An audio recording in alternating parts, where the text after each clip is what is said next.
hi banga tungjang kon ki pol na to nong sap na ki takin kalung dam ina hi ki pol na pen ko avek ken tung ki pol na lian pen leitung bup ju leitung bup tungjang in kon ki pol na mina tak chiang USA tungjang in kon ki pol na mina tak chiang hi tulsa tungjang kon ki pol na min to tulsa pel ke tulai tak makai huina ong ko ina to kong kiel thei nak bi takin kalung dam tak in kong gen theya ya tulsa miom za pen nung khodo ka bolura za le som nga wal mo tulsa le na ina USA pen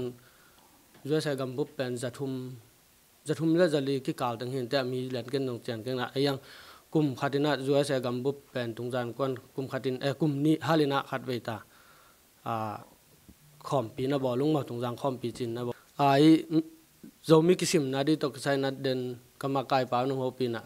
ko khwa jong ko kho kim teng jong ki zomi kisim na di na ko khwa ki gom di chi khat za nge to pen ko ki por na pana hu na nge na to jong tu lai tak sum tu ni jing sang ki pan mo ka don lai tak hi to mi sim na di mo zomi chi ma to kal so ni nge in kong gan thei to teng nge lung da me lungdam tungjang ya sumpu nang kel thei chen lungdam ina tu iki hol holim nai bol lian lai takin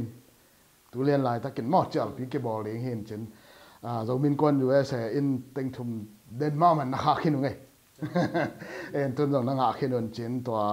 to muna amao hi swang janga ki pan ma do en gam lai an lang le jang chi jong ong kwan thei ding ina hei na samnung chen athupia bel angim na bulpia bel minam khat hi hang